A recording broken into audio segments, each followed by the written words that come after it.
శిష్యుడు అన్నాడు గౌతమ మహర్షితో, అరుణాచలమునందు ప్రదక్షిణము గొప్పది. అరుణాచల ప్రవేశమునకు ముందు, అరుణాచల ప్రవేశము తరువాత అని జీవుడికి విభాగం చేస్తారు. అసలు వీడెప్పుడైనా అరుణాచలం వెళ్ళాడా చూస్తారు. అరుణాచలం వెళ్ళాడు, ఆ జీవుడి స్థాయి వేరు. అరుణాచలం వెళ్ళలేదు, ఆ జీవుడి స్థాయి వేరు. ఇప్పుడు అరుణాచల ప్రవేశం చేశాడు, గిరి ప్రదక్షిణం చెయ్యాలి, ఆ గిరికి ప్రదక్షిణం చెయ్యాలి తాను. ఆ కొండకి ప్రదక్షిణం అంటే శివుడికి ప్రదక్షిణమే. ప్రదక్షిణం అన్న మాటకు అర్థం మీరు బాగా గుర్తుపెట్టుకోవాలి. ఏ బిందువు దగ్గర మీరు బయలుదేరారో తిరిగి ఆ బిందువు దగ్గరికి వచ్చేయాలి. కుడి చేతి వైపుకి మీకు కొండ ఉండాలి, ఉండేటట్టుగా తిరిగి రావాలి. అలా తిరిగి వస్తే దానికి ప్రదక్షిణం అని పేరు. ఆయన అన్నాడు, కలియుగంలో ఈ అరుణాచల పర్వతం చుట్టూ ఎవరు ప్రదక్షిణం చేస్తారో వాళ్ళందరికీ కూడా 100 అశ్వమేధములు 100 వాజపేయములు చేసిన ఫలితం వేస్తాను. అశ్వమేధయాగం అసలు నిజానికి కలియుగంలో లేదు. కలియుగంలో అశ్వమేధయాగం సంకల్పం చెయ్యడానికి అధికారం లేదు, చెయ్యకూడదు. ఎందుకంటే నిషేధింపబడింది. అశ్వమేధయాగంతో సమానమైనటువంటిది ఒకటి ఉంది, అది చేస్తే అశ్వమేధయాగ ఫలితం ఇచ్చేస్తారు. వాడు అశ్వమేధయాగం చేశాడు అని ఫలితం ఇస్తారు. ఏదది? అనాథప్రేత సంస్కారం. అనాథప్రేతానికి సంస్కారం చేస్తే వాడు అశ్వమేధయాగం చేశాడు అని ఫలితం వేస్తారు. 100 అశ్వమేధయాగముల యొక్క ఫలితాన్ని గిరి ప్రదక్షిణం చేసిన వాళ్ళకి వేస్తానన్నాడు. 100 వాజపేయములు చేసినటువంటి ఫలితాన్ని గిరి ప్రదక్షిణం చేసిన వాళ్ళకి వేస్తానన్నాడు. అంటే దాని ఉద్దేశ్యం, అసలు అరుణాచలం అనేటటువంటి క్షేత్రం ఒకటి ఉంది, దానికి ఇంత ప్రాశస్త్యం ఉన్నది, పరమశివుని యొక్క పరిపూర్ణమైన అనుగ్రహం ఉన్నది, అక్కడికి వెళ్ళాలనేటటువంటి కోరిక పుట్టడం జరగదు. ఎందుకని? అసలు కొన్ని కోట్ల జన్మలెత్తితే తప్ప అరుణాచల పర్వతం గురించి తెలుసుకోడు. అరుణాచల వైభవం అన్న మాట వినడు. కాబట్టి పక్కన పెట్టేయి. విన్నాడు, అది మనసులో హత్తుకుని అరుణాచలంలోకి ప్రవేశిస్తానన్న మాట అన్నాడు పో, అహంకారం వదల్లేడు. ఏదో ఒకటి వెంట పెట్టుకుంటాడు. వెంట పెట్టుకుని నేనింత వాణ్ణని డాంబికానికి పోయాడా ఆయన లోపలికి రానివ్వడు. అహంకార పరిత్యాగం చేశాడా లోపలికి రానిస్తాడు. అందుకే అరుణాచలంలోకి వెళ్ళాడు అంటే వాడికి ఏదో అధికారం ఉంది, పరమేశ్వరానుగ్రహాన్ని పొంది ఉన్నాడని గుర్తు. అందుకే లోపలికి రానివ్వరు. అటువంటి క్షేత్రాల్లో పరమ ప్రఖ్యాతమైన క్షేత్రములు అరుణాచలము, కాశీపట్టణము, ఇవన్నీ. ఎందుకని?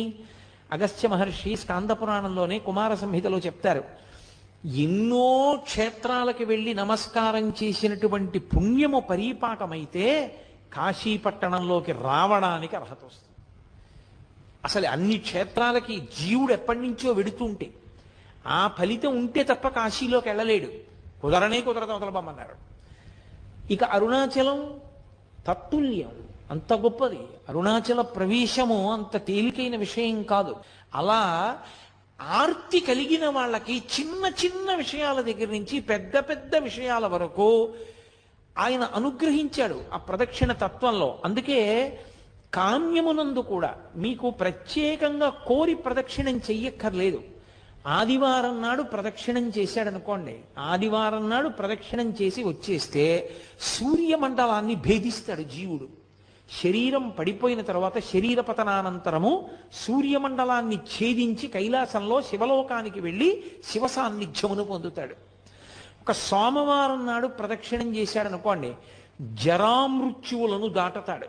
జరామృత్యువు అంటే వృద్ధాప్యము, మృత్యువు. ఇది ఒక చిత్రమైనటువంటి విషయం. చాలామంది త్రిదళం త్రిగుణాకారం త్రినేత్రంచ త్రియాయుధం అంటుంటారు, కానీ అలా లేదు. అసలు యథార్థ పాఠం త్రియాయుషం అనుంది. త్రియాయుషం ఏకబిల్వం శివార్పణం. త్రియాయుషం అంటే 3 రకములైన ఆయుర్దాయాల్ని కోరుతారు. నేను వృద్ధాప్యాన్ని చూడాలని నేను కోరుకోవాలి. బాల్యము, కౌమారము, యవ్వనము దాటి నేను వార్ధక్యాన్ని చూడాలి అని అడగాలి. ఎందుకో తెలుసా? వార్ధక్యాన్ని చూడలేదు అంటే అపమృత్యువు. నా మనవల్ని ఎలా చూస్తాను? నా మనవల్ని చూసేశాను అనుకోండి, నేను నా 2వ తరాన్ని చూసేశాను. 2 తరాలు చూసేశాను అంటే లౌకికంగా నేను నా ఆయుర్దాయం చేత పరిపూర్ణంగా వంశంలో ప్రధానమైన మలుపులు చూసేశాను. ఇప్పుడు నేను వానప్రస్థానికి ఈశ్వరుణ్ణి చేరుకోవడానికి తపస్సు చేసుకోవడానికి వెళ్ళవచ్చు, అర్హత పొందుతాను. ముందే పడిపోయింది అనుకోండి శరీరం, అసలు ఇంకా కొడుకు లేడు, కొడుకుని చూడలేదు, తను చెయ్యవలసిన కర్తవ్యాలు పూర్తి చేయలేదు, అది అపమృత్యు దోషం అంటారు దాన్ని.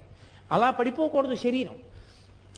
కాబట్టి అపమృత్యు దోషం పోవాలి అంటే జరా అంటే వృద్ధాప్యమునందు చింతతో అమ్మో ఇది పడిపోతుందేమో, అమ్మో ఇది పడిపోతుందేమో, అమ్మో ఇది పడిపోతుందేమో అని బెంగతో కాకుండా అమ్మో ఇది పడిపోకముందే చేసేయాలనేటటువంటి తాపత్రంతో చెయ్యగలిగినటువంటి స్థితిని పొంది తదనంతరము ఇక మళ్ళీ ఇంకొకసారి చావవలసిన అవసరం ఉండదు. అది ఆఖరి చావు.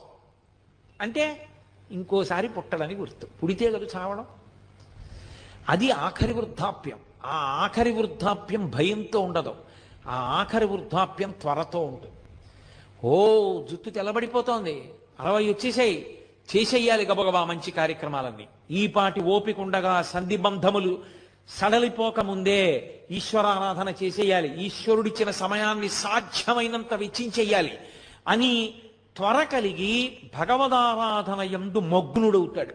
మగ్నుడై ఆ భావనతో భావనతో భావనతో భావనతో ఉన్న కారణం చేత శరీరం పడిపోతున్నప్పుడు కూడా పటికి బెల్లం తిన్న నోరులా ఆ పారవస్యంతో పడిపోతాడు.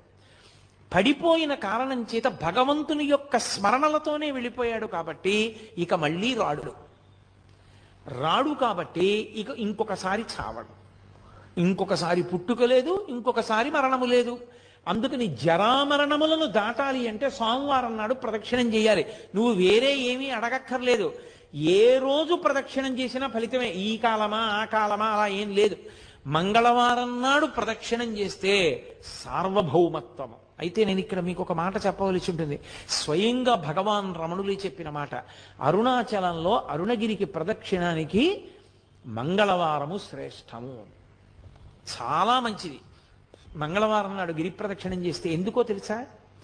అది అగ్ని కొండ, పావకి సుబ్రహ్మణ్య తత్వం, అది సుబ్రహ్మణ్య క్షేత్రం, శివానుగ్రహం. అక్కడ మంగళవారం నాడు ఉదయం కుజహోర ఉంటుంది. కుజుని యొక్క శక్తిని తగ్గించగలిగిన వాడు సుబ్రహ్మణ్యుడు. మంగళవారం సుబ్రహ్మణ్యానుగ్రహాన్ని ప్రోధి చేస్తుంది. అందుకే మంగళవారం నాడు ప్రదక్షిణం చాలా గొప్పది. సూరి నాగమ్మ గారు ప్రతి మంగళవారం గిరి ప్రదక్షిణానికి వెళ్ళేవారు. అప్పుడు మంగళవారం నాడు ప్రదక్షిణం చేసిన వాడు సార్వభౌముడవుతాడు. సార్వభౌముడవుతాడు అన్న మాటకు అర్థం చక్రవర్తి అంటే రాజ్య పరిపాలనే అనుకోక్కర్లేదు. భక్తి సార్వభౌముడు కావచ్చు, వైరాగ్య సార్వభౌముడు కావచ్చు, జ్ఞాన సార్వభౌముడు కావచ్చు. కాబట్టి మంగళవారం నాటి ప్రదక్షిణం సార్వభౌమత్వాన్ని ఇస్తుంది. బుధవారం నాడు గిరి ప్రదక్షిణం చేసినటువంటి వాడికి అపారమైనటువంటి పాండిత్యం అబ్బుతుంది. పాండిత్యం అంటే ఏవో కొన్ని పద్యాలు కొన్ని శ్లోకాలు చెప్పడం అనుకుంటున్నారేమో, కాదు. పండాహ అంటే భగవంతుని యొక్క జ్ఞానము కలుగుట. భగవద్జ్ఞానము కలగాలి అంటే తనంత తానుగా లోపల పొటమరించాలి అంటే బుధవారం నాడు ప్రదక్షిణం చెయ్యాలి. గురువారం నాడు నియమంగా అరుణాచలానికి ప్రదక్షిణం చేసిన వాడు లోకగురువు అవుతాడు. అంటే జగద్గురు స్థానాన్ని పొందుతాడు, అంతటి మహానుభావుడు అవుతాడు.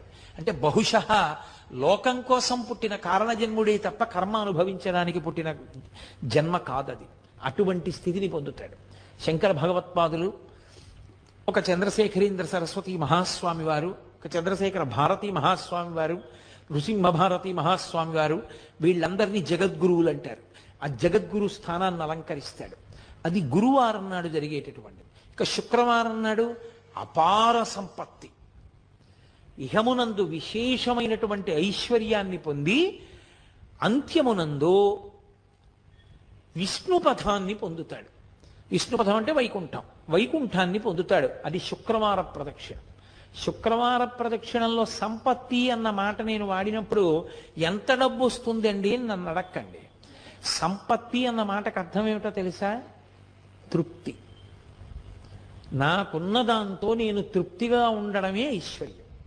ఐశ్వర్యము అన్న మాటకు అర్థం ఏవో ఉంటే సంతోషం అయితే నీ జన్మలో సంతోషం అన్న మాటకు అర్థమే ఉండదు.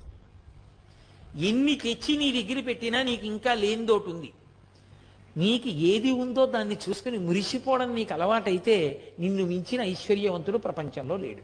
కౌపీనవంత కలు భాగ్యవంత అంటారు శంకరాచార్యుల వారు. గోచీ పెట్టుకున్న వాడంత ఐశ్వర్యవంతుడు ఎక్కడున్నాడన్నారు. అన్నీ వదిలి ఇది చాలని వాడు సంతోషంగా గోచీ పెట్టుకు తిరుగుతున్నాడు. ఇన్ని పట్టు పీతాంబరాలు కట్టుకున్నా ఏదో లేదని వీడు ఏడుస్తూనే ఉన్నాడు. అందుకే చక్రవర్తులు కూడా అన్నీ విడిచిపెట్టిన ఋషుల ఆశ్రమానికి వెళ్ళి కూర్చుని శాంతి పొందేవారు. వాళ్ళు అన్ని విడిచిపెట్టి శాంతి పొందారు.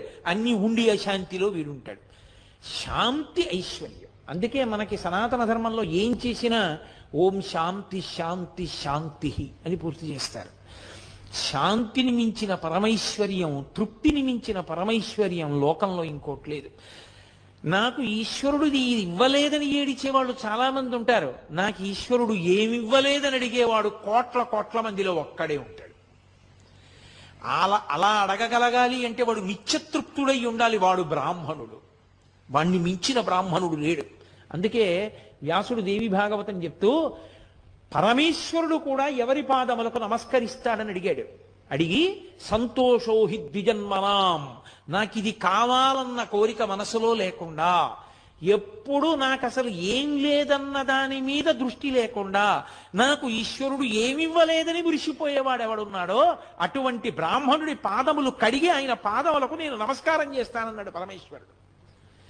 కాబట్టి యతీనాం భూషణం జ్ఞానం సంతోషోహి ద్విజన్మనాం ఉద్యమం శత్రుహననం భూషణం భూతిమిచ్చతాం అన్నాడు ఆయన.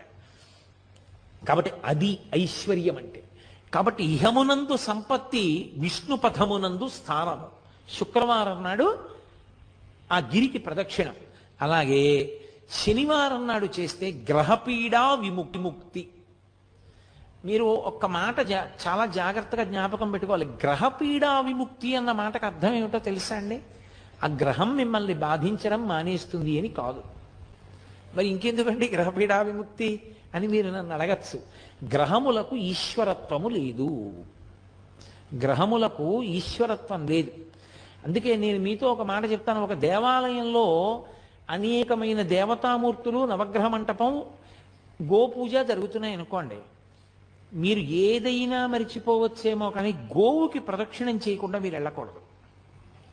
ఒక దేవాలయానికి ఎదురుగుండా ఒక ఆవు మేస్తోంది అనుకోండి, మీరు గుళ్ళోకి వెళ్ళడం ముఖ్యమా, ఆ గోవుకి ప్రదక్షిణం చేయడం ముఖ్యమా అంటే గుళ్ళోకి వెళ్ళడం కన్నా గో ప్రదక్షిణం ముఖ్యం. మీరు గుళ్ళోకి వెళ్ళి గోవును వదిలేసి వెళ్ళారనుకోండి, ఈశ్వరుడు కూడా అనుగ్రహించాడు. గో ప్రదక్షిణమే గొప్పది. దిలీప చక్రవర్తి వృత్తాంతం లేదు, గోవును దాటిడితే ఏమయ్యాడు? గోవుకి ప్రదక్షిణం చెయ్యాలి. నవగ్రహ మంటపానికి ప్రదక్షిణం వదిలేశారనుకోండి, ఉపద్రవం రాదు. ఎందుకో తెలుసా? గ్రహములకు ఈశ్వరత్వము లేదు. కొంతమంది పొరపాటున శనీశ్వరుడు అంటుంటారు. శనీశ్వరుడు అన్న మాట లేదు. శనైశ్చరుడు. శనైహి చరహ. మెల్లగా మెల్లగా నడుస్తాడు ఆయన. అందుకని ఆయనకి శనైశ్చరుడు తప్ప శనీశ్వరుడు లేదు. అసలు గ్రహములకు ఈశ్వరత్వము లేదు. ఈశ్వరత్వము లేదు అన్న మాటకు అర్థం ఏంటో తెలుసా? ఆయన గుమాస్తాయే కానీ అధికారి కాడు. గుమాస్తా గారు వద్దు, ఈయనకి 2 ఎకరాల పొలం ఇవ్వకూడదు అని రాశాడు.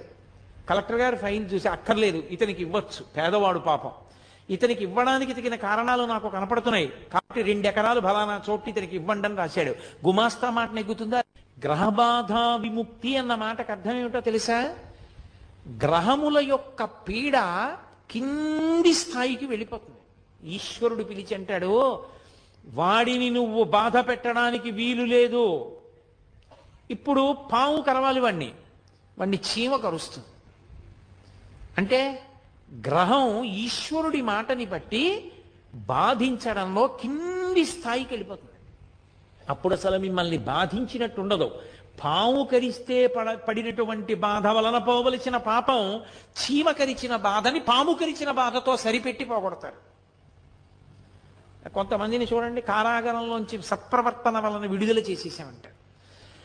మనం ఎన్నుకున్న ప్రభుత్వానికే అంత అధికారం ఉంటే పరమేశ్వరుడికి గ్రహములను ఆదేశించడానికి అధికారం ఉండదని మీరు ఎలా అనుకుంటున్నారు?